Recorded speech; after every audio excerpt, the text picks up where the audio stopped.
Captain Atom #4, written by J.T. Kroll, art by Freddie Williams II. We left off last issue with Captain Atom working with the Flash a little bit, maybe overstepping some bounds and seeming a bit too powerful, and now is conscripted to work with General Eiling in the U.S. military.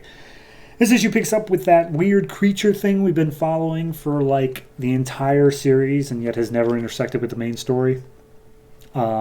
It's now a man-shaped blob that people are looking at. It's like, oh, that guy's a freak. What's going on with him? And a police officer stops him and is like, hey, buddy, why are you such a freak? And he puts his hand on the creature, and the creature just opens up into a giant mouth, takes in the police officer, and swallows him whole. And then we just don't deal with that. So we cut back to a flashback of Captain Atom back when he was just Atom, and he's in the Air Force. He's a pilot, and he's just shooting the shit with all of his fellow pilots, and he's like, oh yeah, no, I'm the better wingman. I'm a perfect pilot. Ha ha ha. And they're laughing and having fun. And then we cut to modern day where everyone's staring at Captain Atom with just like fear and disgust. And Captain Atom, of course, notices, and he's like, that doesn't make me feel good. Eiling shows up, and he's like, hey, supposed to be in my office at 0800, and you are not there, which means I had to come and look for you, which is a bad way to start your first day here, rookie. And he's like, oh, don't do that with the rookie thing. I'm here because you asked me to be here, not because I'm your soldier. And he's like, what's that? Your name is Captain Atom, right? And I'm General Eiling. So you better start listening to what I'm saying if you know anything about the rank of command here. He's like, okay, I'm done. Goodbye. I'm just going to leave now. And as soon as he starts flying away, Eiling's like, wait, okay, sorry. Look, I get it. You're all shaken up and things feel so different now that you're you. But underneath it all, I'm sure that you're still the U.S. pilot that you were. You have so much potential here in the U.S. military, and I know that's your place because that's where it was before. And now, I mean, look at you. You can pretty much just double our firepower. And Captain Atom's like, I'm not a nuke. I don't want to be a weapon. He's like, well, whether you want to be a weapon or not, it's what you are. Because look, the best weapon, the best deterrent is the one that you never have to fire. It's the one that just causes fear in your enemies just by the virtue of them existing. So if you work with us, you don't actually have to do anything. You just have to put the fear that you're going to do something. And he's like, no, that kind of goes against my entire character arc. I'm not okay with that. And he's like, all right, suit yourself. And this whole time they've been walking and talking into this big black like box of a room. And Eiling's like, all right, just remember I gave you an option. And he shuts the door. And the whole place lights up, and Eiling's like, all right, are you sure this is going to work, Alexander? Alexander being the name of that douchey scientist that hates Captain Atom from the entire rest of the series. And he's like, oh, yeah, no. This is definitely going to work.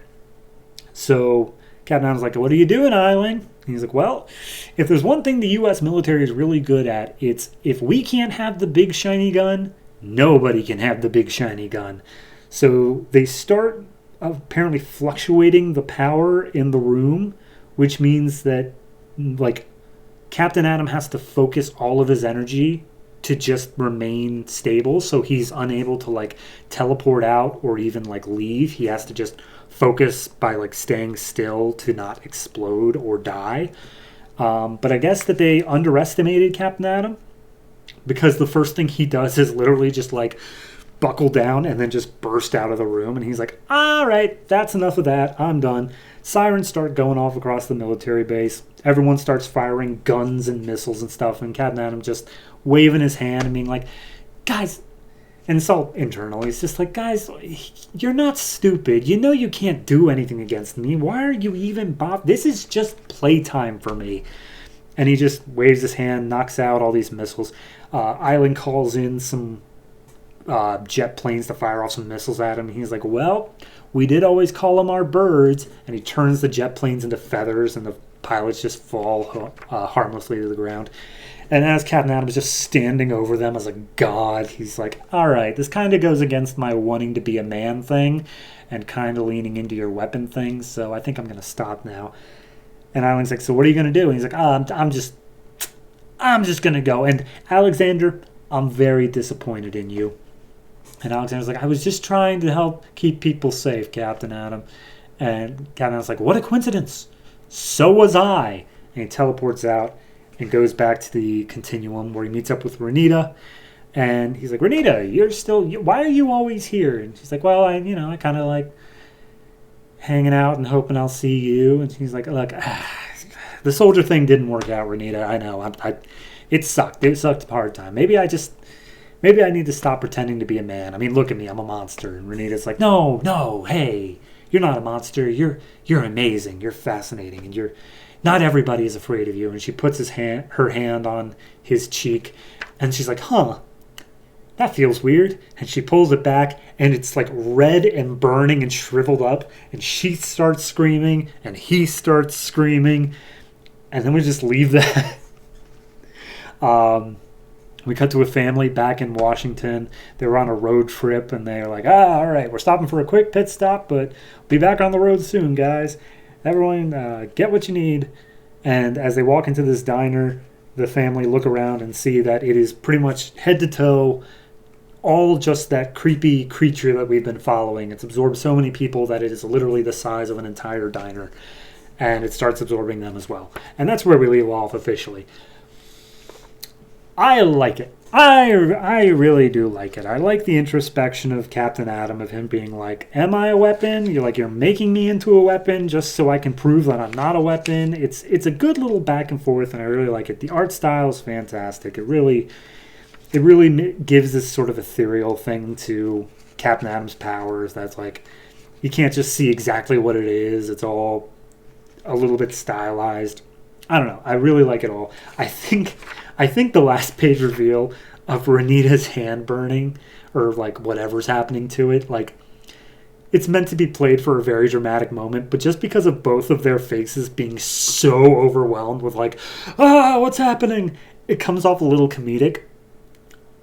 It doesn't like really detract from the moment, but it's just, I don't know. It gets to me. I enjoy this issue on the whole. I'm going to go ahead and give this one a 7.5. I'm really enjoying Captain Adam. I think it's good. I really wish that we would just get to this part where he's dealing with this weird slime monster thing already. Like, I get that we're building up that this slime monster is going to be, like, ridiculously powerful, or at least ridiculously big when we get to Captain Adam. But we've also seen that Captain Adam can literally just do whatever he wants. So I guess this isn't so much going to be, like, a threat to Captain Adam as much as it's just going to be a like, it'll somehow be like a dark mirror reflection to him in some way. I just don't know how that plays out yet because it's just absorbing people. I don't know. It's we'll see where it goes. But for this particular issue, 7.5, I'm really enjoying it.